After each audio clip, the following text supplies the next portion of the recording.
What's going on, YouTube world and YouTube trying? Welcome back. We're part two. This is the part two of Supergirl, or the final episode, which is Supergirl season 6, episode 20. The series. This is the series finale called Kara. Uh, was around 6 years.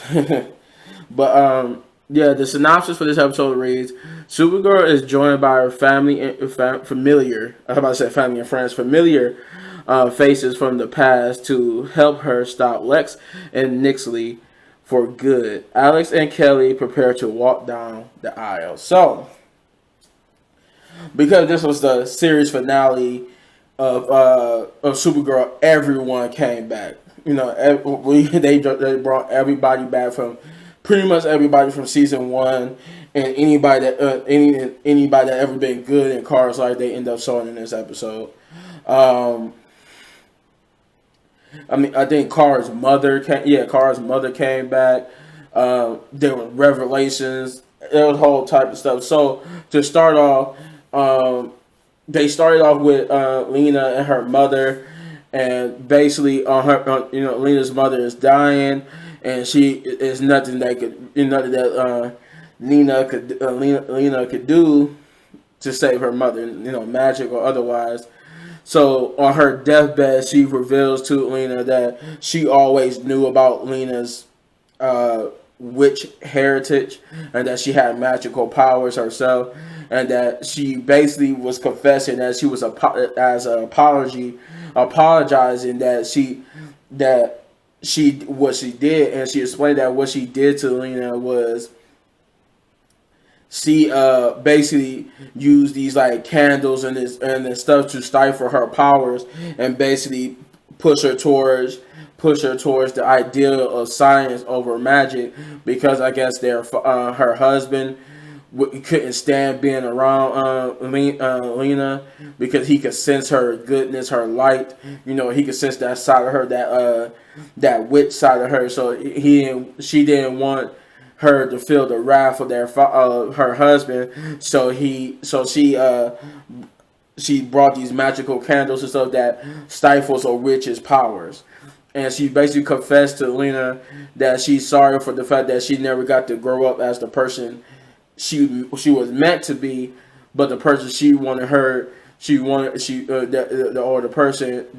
person that she should have been.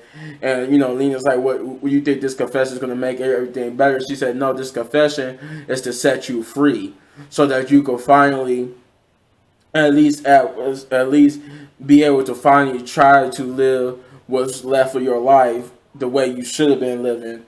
She basically used her final words to set Lena free from the burden of being what she wanted her to be, and what Lex wanted her to be, what what anybody in the Luthor family wanted her to be. She said she's free to be who she chooses to be, and that was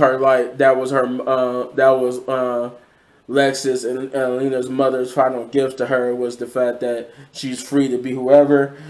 She's soon, like off camera, she passes away as Lena comes in the next scene. Lena comes in and tells everybody she's gone, and that she said her, she basically told them what she's just been told, and they're prepared to try to defeat Nixley. And this is where Supergirl comes back from the end of the last episode, where she has the revelation. She tells everybody that the way how she realizes now that because she watched as the guy from the previous episode, the dude who became like the new council member, she watched him as his words inspired them to take back the power that the All-Stone was taken from them, and she realized what needs to be done. And she told them that what she meant by that was, we have to empower everybody in the world to be the best version of themselves, to be their own heroes. She says she realized that she doesn't need what the world truly needs. Then they don't need Supergirl to come in to save them. They need Supergirl to be partners with them and to help them and to be partners with them and to helping them being the best versions and all that type of stuff. So she realized that's what she needs. She needed to be able to talk to everybody in the world to inspire them, and that Brandon using his Legion crown is and Lena using she used like this magical spell to basically allow people's hearts to be open and minds to be open to wherever they hear, instead of just hearing it and be like, oh, that's easier said than done. Like, there's so many problems that I'm dealing with other than, the crisis at hand. You want me to be the best self. I don't think I could do that. So the magical spell basically opens your heart and mind to it, so that when you hear Supergirl's words, instead of just rejecting them because of your own mind and trauma or whatever, you actually hear them and receive them and actually listens to it. Because that's how they needed that to defeat. They needed to get past that human barrier that we put up. So they needed them to be open, and that's what happens. So they cast a spell and use the crown, and Supergirl gives her speech, which basically turns everybody. Like, everybody was turning gray, and basically because the All-Stone sucks away what makes humans humans. And because they consist of love, hope, destiny, all that courage, all that. So when they was taken, that's what happened to was happening to Nixley and Lex. Like, that's why they turned into like lizard people, just because they was being empowered by the stones. And once Supergirl gave her speech, and everybody started taking back, started believing her and taking back the power that's being stolen from them by the All-Stone, they Nixley and Lex started to grow weaker, because they realized the opposite is it also works in the opposite direction, where they was taking the power, they were taking what makes humans to power themselves. If they encourage humans to take back that power, it will weaken. Instead of empowering them, it will weaken them, and that's what happens. And this is kind of like the part of the episode where I was just like, wow, they pretty much got that up and quick.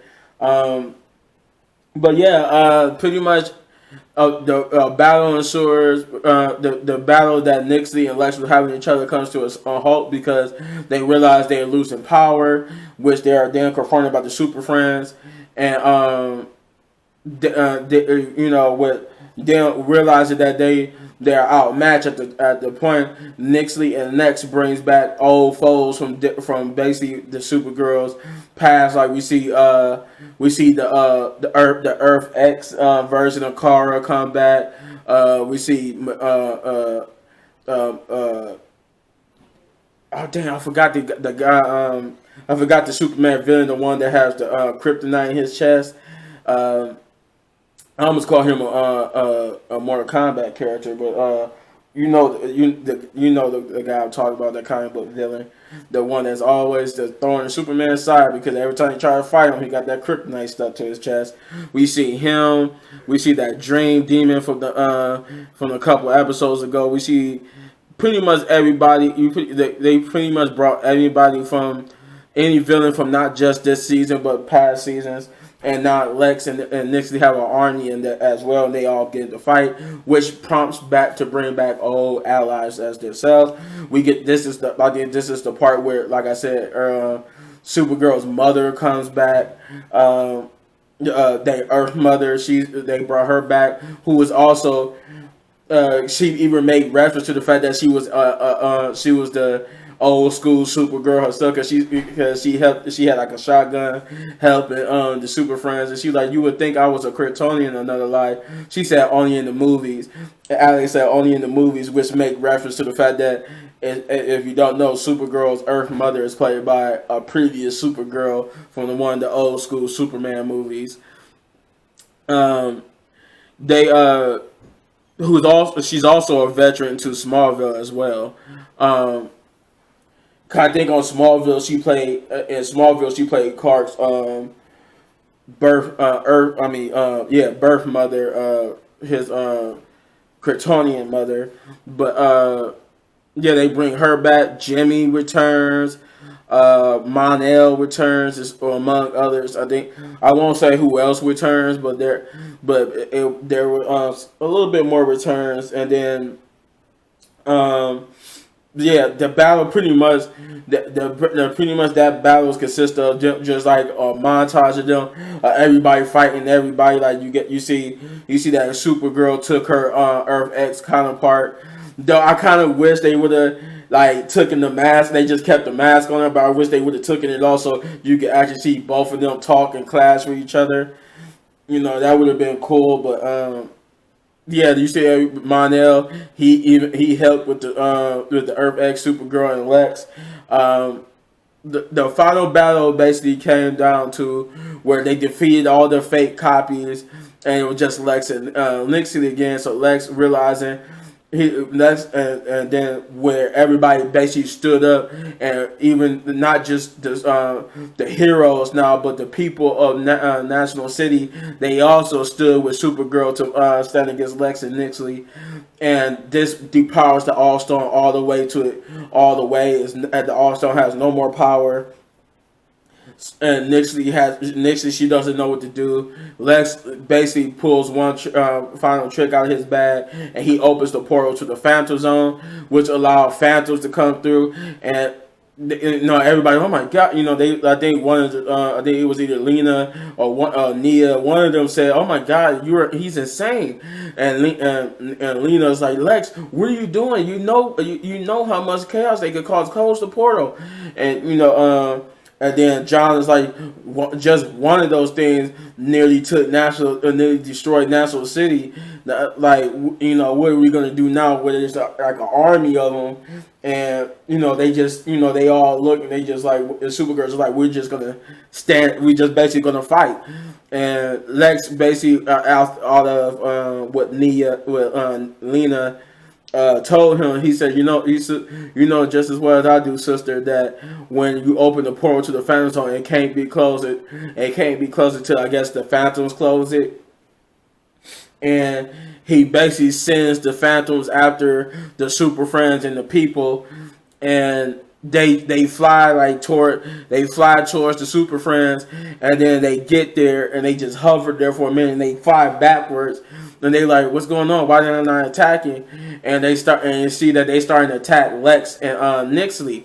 And basically, Brainy reveals that the Phantoms feed off of fear, and there's no greater cover for fear than hubris. And he basically said that Lex and Nixley, they was consumed by hubris, which is just another way to camouflage fear. And they sensed that, so they attacked them instead and took them to the Phantom Zone, which thus ended the battle with Nixley and Nixley and Lex. That right there is pretty, and that's like the beginning. That's still the beginning of the episode. That's really the beginning of the episode. The other half of the episode, or the rest of the episode, to say, because this, like I said, was the beginning of the episode. So the rest of the episode is about identity crisis, and Supergirl realizing that after that whole battle jumps to 3 weeks later. We find out that Cat Grant has repurchased Catgo from Andrea, and now she wants Kara to be her chief editor, which is basically Kara's dream job. And Kara is suffering from identity crisis because she realizes that she's still suffering from the fact that she believes that being Supergirl and being Kara is basically like conflicting. Like it hurts because she thinks that she can't be Kara while she can't be Kara, and she can't be Supergirl at the same time. Also, I wanted before I forget, right before it jumps to 3 weeks later, I forgot that the next scene after they defeat Nixley and Lex is William's funeral. I want to throw that out there, that William's funeral, with everybody who returned from the past of Supergirl, there was all that Williams funeral to honor William.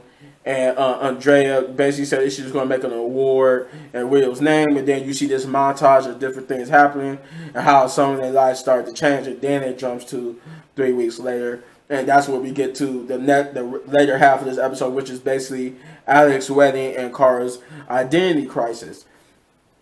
And they finally figure out why Supergirl, like it took. I basically figured it was gonna happen, but they revealed in this episode why Supergirl couldn't pass the courage totem. And Supergirl realized the reason why she couldn't pass the courage totem, what she was missing the whole time was her. That's what the whole identity crisis was leading to. The reason why Supergirl couldn't pass the courage totem was because the part of that gauntlet where it was like you gotta do something that was do something courageous at the time when you was had the least courage, and she realized to pass the gauntlet to pass the gauntlet, she had to basically.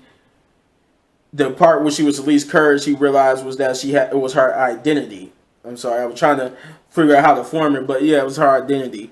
Her identity was what she needed to do.